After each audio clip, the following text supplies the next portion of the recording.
ফুলকপি নিরামিষ একটি রেসিপি আজকে আপনাদের সঙ্গে শেয়ার করব, আর যেটা রুটি ভাত সবকিছুর সাথে খেতে লাগবে দুর্দান্ত।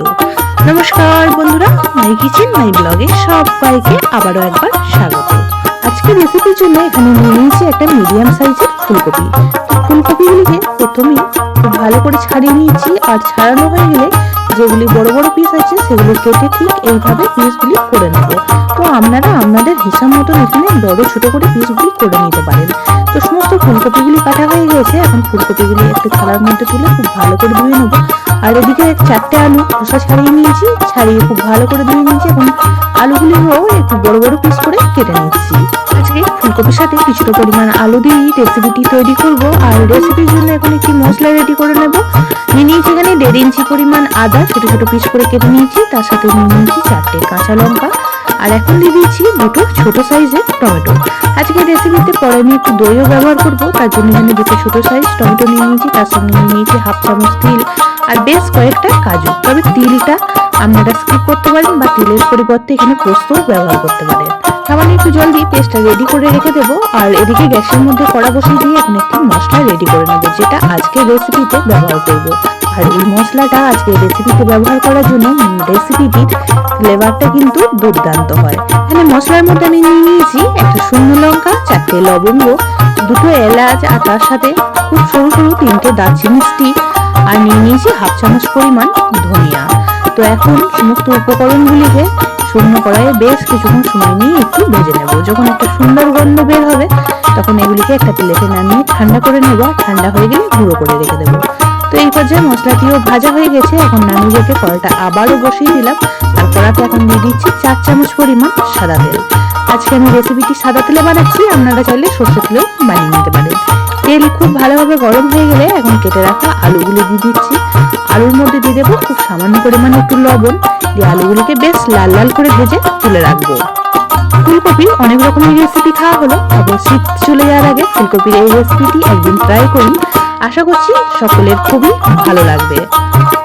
তো আলুগুলিকে লবণ দিয়ে খুব ভালো করে নাড়াচাড়া করে নিয়ে বেশ লাল লাল করে ভেজে নিতে হবে। আলুগুলি লাল করে ভাজা হয়ে গেলে এখন তেলটা ঝরিয়ে একটা প্লেটের মধ্যে তুলে রেখে দেবো। আর আলুগুলি তুলে রাখার পর কড়ার মধ্যে যে তেলটা রয়ে যাবে তার মধ্যে কেটে রাখা ফুলকপিগুলিও ভেজে নেব। তবে আজকের ফুলকপিটি আমি ডাইরেক্ট কাটার পর ভেজে নিয়ে রেসিপিটি তৈরি করব।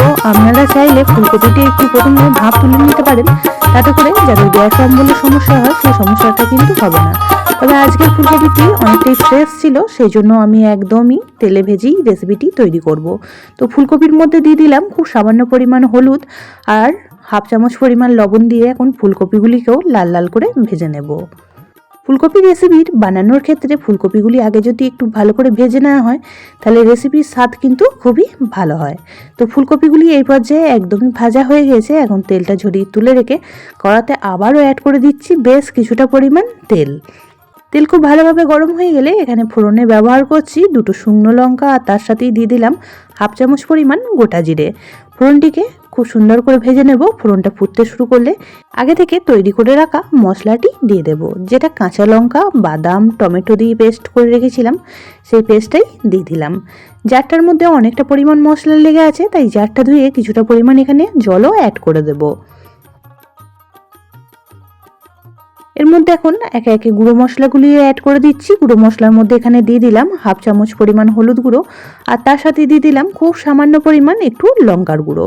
তবে ঝালটা অবশ্যই আপনারা আপনাদের পরিমাণ মতন বুঝে শুনে এখানে ব্যবহার করবেন, কারণ কাঁচা লঙ্কার পেস্টটা আগেই বানিয়েছিলাম, তারপর এখানে আবার লঙ্কার ব্যবহার করছি, তাই এখানে আপনারা লঙ্কা গুঁড়ো না দিয়ে কাশ্মীরি লঙ্কা গুঁড়োও ব্যবহার করতে পারেন। এখন সমস্ত মশলা খুব সুন্দর করে কষিয়ে নেব যতক্ষণ না মশলাটা থেকে তেল ছেড়ে আসছে। মশলা যত ভালো করে কষানো হবে রেসিপিটির স্বাদ কিন্তু ততটাই ভালো লাগবে। এখন মশলা কষাতে কষাতেই এখানে দিয়ে দিলাম পরিমাণ মতন লবণ। লবণটা দিয়েও খুব ভালো করে মিশিয়ে নেব, আর মিশিয়ে যতক্ষণ না ওপরে তেল ভেসে আসছে ততক্ষণ অবধি রান্নাটি করে নিতে হবে। তো এই পর্যায়ে মশলা খুব সুন্দরভাবে কষানো হয়ে গেছে। এখন আমি এর মধ্যে অ্যাড করে দিলাম 1 চামচ পরিমাণ টক দই। তবে টক দইটা আমি ডাইরেক্ট মশলার মধ্যে ব্যবহার করছি, আপনারা প্রথমে একটু ফেটিয়ে নিয়েও এখানে ব্যবহার করতে পারেন, তাহলে টক দইটা কিন্তু কোনো রকমে কেটে যাওয়ার সম্ভাবনা থাকবে না। তো এখন গ্যাসের ফ্লেম লো টু মিডিয়ামে রেখে বেশ কিছুক্ষণ সময় নিয়ে কষিয়ে নিয়েছি। এখন অ্যাড করে দিচ্ছি ভাজা মশলাটা, যেটা আমি প্রথমেই বানিয়ে রেখে দিয়েছিলাম। সেই মশলাটা গুঁড়ো করে এই পর্যায়ে দিয়ে দিলাম। এখন সমস্ত মশলা খুব সুন্দর করে মিশিয়ে নিয়ে আবারও বেশ কিছুক্ষণ সময় নিয়ে একটু কষিয়ে নেব। তো এই পর্যায়ে এই গুঁড়ো মশলাটি দেওয়ার কারণে এতটাই সুন্দর রেসিপিটি থেকে ফ্লেভার বের হবে যে না বানিয়ে খেলে বুঝতেই পারবেন না। তো এই পর্যায়ে একসাথেই ভেজে রাখা ফুলকপি আর আলু অ্যাড করে দিলাম। মশলার সঙ্গে খুব ভালো করে ওপর নিচ নাড়াচাড়া করে মিশিয়ে নেব। পুরনো বন্ধুরা সবসময় আমার পাশে থেকে আমাকে এতটা সাপোর্ট করার জন্য অনেক অনেক ভালোবাসা। নতুন বন্ধুরা যারা চ্যানেলটি ভিজিট করছেন, চ্যানেলটি এখনও পর্যন্ত সাবস্ক্রাইব করেননি, তাদের কাছে অনুরোধ রইল চ্যানেলটি সাবস্ক্রাইব করে পাশের বেল আইকনটি অল করে দেবেন। তাহলে আমি যখনই কোনো ভিডিও দেব নোটিফিকেশন সবার আগে আপনাদের কাছে পৌঁছে যাবে। তো এখানে আমি অ্যাড করে দিলাম বেশ কিছুটা পরিমাণ মটরশুঁটি। তো অবশ্যই করে এই শীতকালীন সময়ে একটু মটরশুঁটি দিয়ে ফুলকপি আলুর রেসিপিটি বানানোর চেষ্টা করবেন, তাতে করে খেতে কিন্তু খুবই ভালো লাগে। আর আপনাদের যদি একেবারেই অপছন্দ হয় সেক্ষেত্রে মটরশুঁটিটা স্কিপ করতে পারেন। মটরশুঁটিগুলি দিয়েও খুব ভালো করে আবারও বেশ কিছুক্ষণ সময় নিয়ে কষিয়ে নিচ্ছি।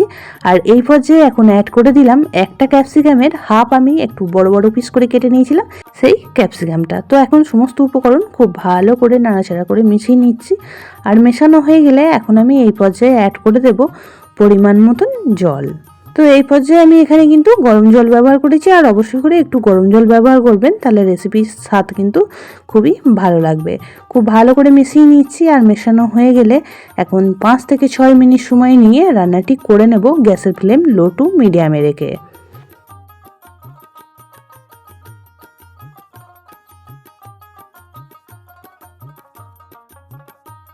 6 মিনিট পর ফিরে আসলাম। এখন ওপর নিচ খুব ভালো করে নাড়াচাড়া করে মিশিয়ে নেব। আর প্রথমেই যেহেতু ফুলকপি আর আলু খুব সুন্দর করে ভাজা ছিল, তাই রেসিপিটি তৈরি হতেও কিন্তু খুব বেশি সময় লাগে না। এই পর্যায়ে আলু আর ফুলকপি খুব সুন্দরভাবে সিদ্ধ হয়ে গিয়েছে। এখন স্বাদের ব্যালেন্সটাকে ঠিক করার জন্য এখানে দিয়ে দিলাম খুব সামান্য পরিমাণ একটু চিনি। আজকের রেসিপিটি শুধু ভাতের সঙ্গে না, লুচি, রুটি, পরোটা, নান, ফ্রাইড রাইস সব কিছুর সাথে পরিবেশন করতে পারেন, খেতে কিন্তু দুর্দান্ত লাগে। চিনিটা দিয়েও খুব ভালো করে মিশিয়ে নিলাম। এখন ওপর থেকে ফ্লেভারের জন্য দিয়ে দিচ্ছি 3টে কাঁচা লঙ্কা।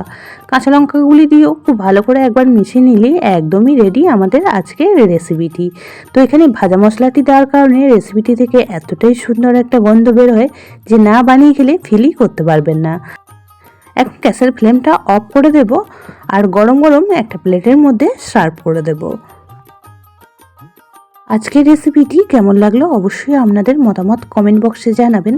যদি বেশি ভালো লেগে থাকে বন্ধু বান্ধব পরিবারের সাথে একটা শেয়ার করে দেওয়ার অনুরোধ রইল। সবাই খুব ভালো থাকবেন, সুস্থ থাকবেন। আবারও দেখা হচ্ছে অন্য কোনো ব্লগ বা রেসিপির সাথে। ততক্ষণের জন্য সবাইকে টাটা।